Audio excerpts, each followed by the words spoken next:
Bismillahirrahmanirrahim. Alhamdulillahi rabbil alamin.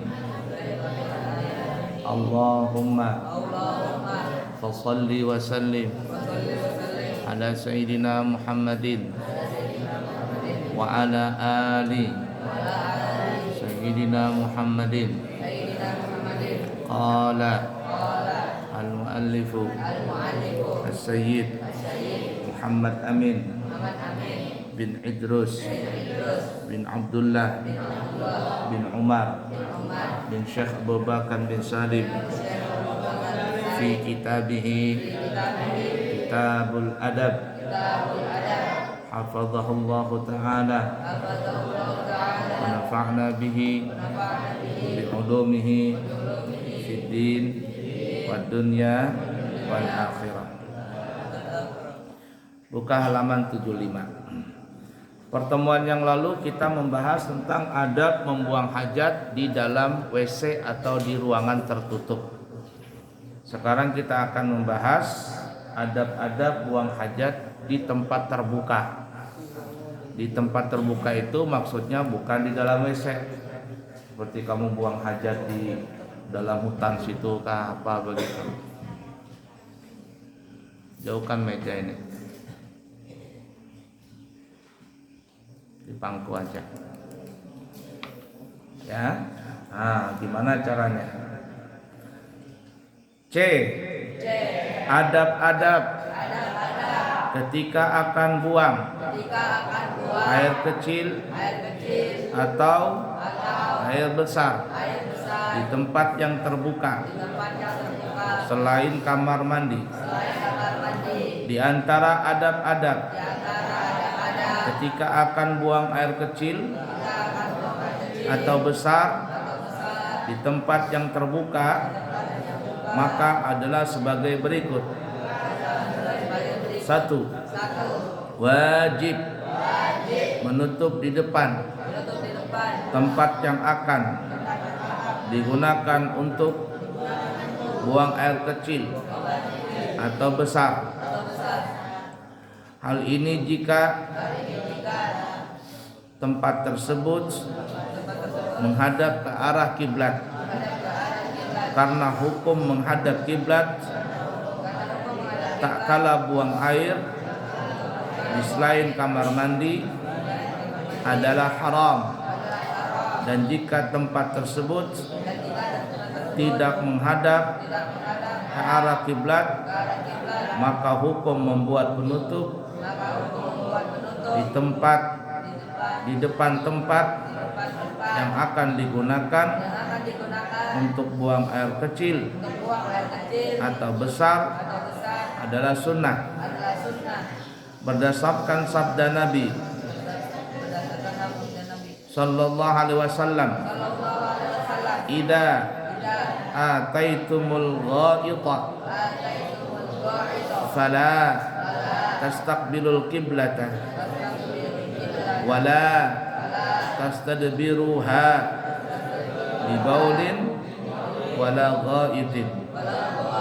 Artinya, jika kalian akan buang air besar maka janganlah kalian menghadap ke arah kiblat, dan janganlah pula kalian membelakanginya tak kala kencing ataupun buang air besar. Hadis riwayat Muslim. Jadi kalau seandainya ada seseorang ingin buang hajat di tempat terbuka, umpama waktu jalan kemana begitu, naik mobil atau naik motor, tiba-tiba kebelet, nggak ada WC, maka boleh dia buang hajat di tempat terbuka. Tapi perhatikan, jangan menghadap ke arah kiblat, baik buang air besar ataupun buang air kecil. Menghadap kiblat tidak boleh, membelakanginya juga tidak boleh. Kalaupun seandainya terpaksa menghadap atau membelakangi, maka wajib mempunyai penutup atau dinding. Berapa batasnya?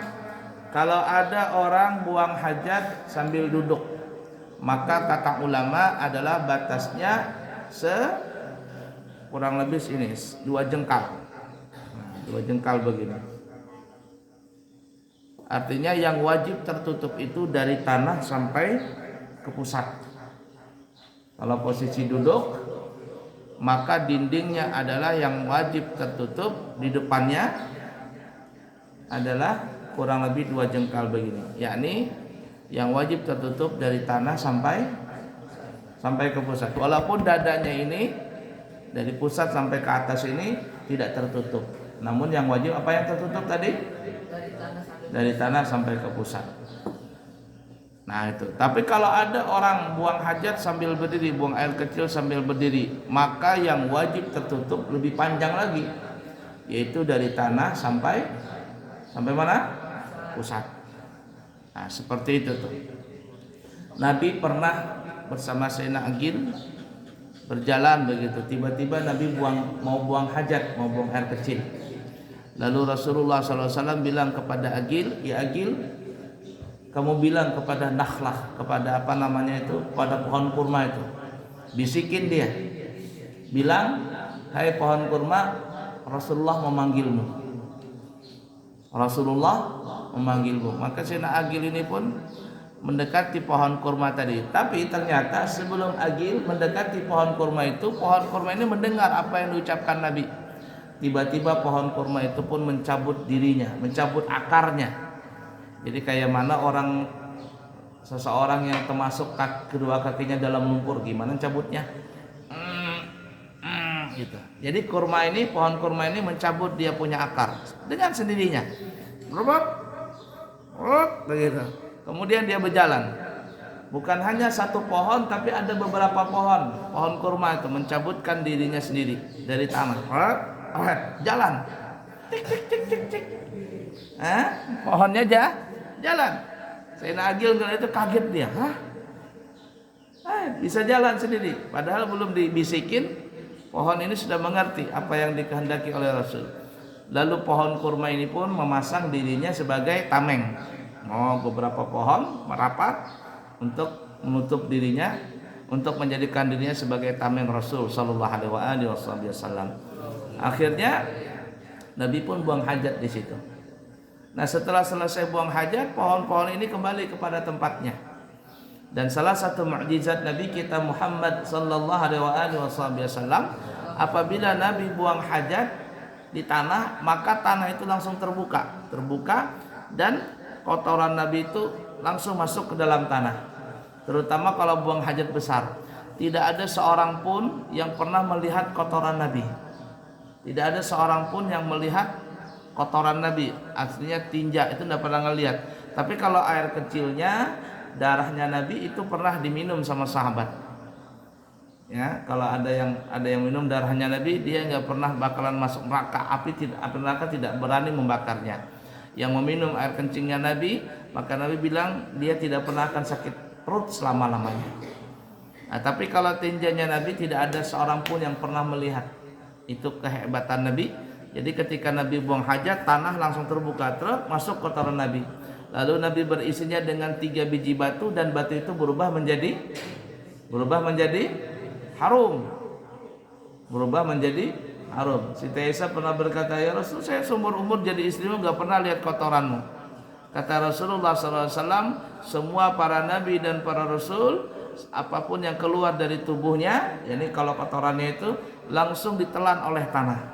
Sehingga tidak ada seorang pun yang bisa melihat kotoran para nabi dan rasul, apalagi Nabi kita Muhammad sallallahu alaihi wasallam. Dan diberikan kehebatan lagi, hebatnya adalah kalau Nabi berisinya pakai batu, batunya berubah menjadi harum.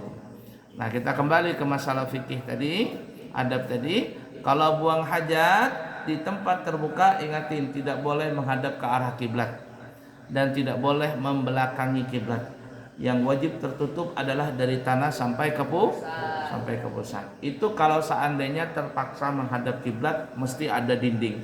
Tapi kalau seandainya tidak menghadap kiblat, maka menutup diri atau menggunakan dinding tadi bukanlah wajib, melainkan hukumnya sunnah. Fahim tuh? Nah, seperti itu ya. Ala kulli hal ya. Dan juga nanti kita akan sampai dilarang buang hajat di belakang pohon yang berbuah. Di belakang pohon yang berbuah atau pohon tempat teduhnya para pohon sebagai tempat teduh orang-orang yang lewat di situ. Nggak boleh buang hajat di situ. Tapi kalau pohon itu tidak berbuah atau pohon buah tapi tidak dimakan sama orang, atau pohon itu bukan tempat orang istirahat seperti pohon-pohon yang biasa di situ, maka hukumnya boleh-boleh saja buang hajat di belakang pohon. Tahu nggak yang mana yang di belakang pohon itu? Mana belakang pohon? Ada yang tahu teka-teki? Yang manakah yang dimaksud di belakang pohon itu? Mana belakang pohon? Kata jawabannya adalah yang di belakang pohon itu, yang mana yang dikencingin orang itulah belakang pohon. Mau nggak? Yang dikencingin orang itu yang disebut di belakang pohon. Padahal semuanya kan bundar begitu saja. Faham tuh? Baik, nanti sambung lagi ya. Sallallahu alaihi wasallam Muhammad wa ala alihi wasallam. Alhamdulillah rabbil alamin.